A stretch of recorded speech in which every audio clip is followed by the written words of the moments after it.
আলহামদুলিল্লাহ আজকে আমি মাওয়া হ্যাচারি পরিচালক গিয়াসউদ্দিন আপনার আমি আছি আমাদের মূল্য ফুল প্যারেন্টসে আর আমরা মূলত ফার্মি মুরগির আসলে মূলত আমার পিছনে দেখেন অসংখ্য ফার্মি মুরগি আছে তো আমরা আসলে দেখেন আমরা এই জিনিসটা কিন্তু সবসময় ফলো করি না আমরা আসলে ডিম পাড়ানো মুরগি হ্যাঁ ফার্মি মুরগি আপনারা দেখেন আমাদের অসংখ্য ডিম এই জায়গায় পাইয়ে রাখছে এই জায়গায় 1700 প্যারেন্টস আছে তো মূলত আমরা কিন্তু সারাদিন পরিশ্রম করি পরিশ্রম শেষে কিন্তু আমরা আসলে নিজে খাইতে চাই আসলে কিছু বাড়তি একটা আয়ের ব্যবস্থা করতে চাই দেখেন আমরা কিন্তু আকর্ষণীয় একটা জিনিস দেখেন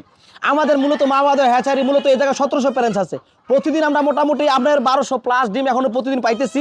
আর আপনার সবসময় বড় কথা কি জানেননি আমরা যখন পরিশ্রম করার শেষে যখন বিকেলবেলা ডিম উঠাবে আলাদা একটা অনুভূতি আসে কিন্তু তো মূলত আমাদের এই অনুভূতিটা কিন্তু আসলে মূলত দেখেন এই জায়গায় অসংখ্য ডিম পেরিয়ে রাখছে আর আমাদের পিছনে দেখেন অসংখ্য ফার্মি মুরগি আছে আসলে যদি আসলে কেউ ডিমের মুরগির যে বলা তারা অনেক যদি বলে থাকে আসলে ডিমের মুরগি কিন্তু ফার্মি ডিমের রাজা কেন আপনি এই জায়গায় বাস্তবতা দেখেন আর আপনার একটা ডিমের কস্ট কিন্তু বর্তমানে বাজারে আপনি সবাই কিন্তু জানেন একটা ডিমের কস্ট 8 টাকা প্লাস আর আমরা একটা ডিম বিক্রি করতে 17 টাকা প্লাস তাহলে আমার এই জায়গায় আপনার ফার্মি মুরগি ডিমের রাজা বলবে না কেন আর ফার্মি মুরগি বানানোর মানুষের লাভজনক কেন বলবে না আর এখন বর্তমানে 100% থেকে 90% লোকে ফার্মি মুরগিতে যুক্ত এবং ডিমের মুরগি মানুষের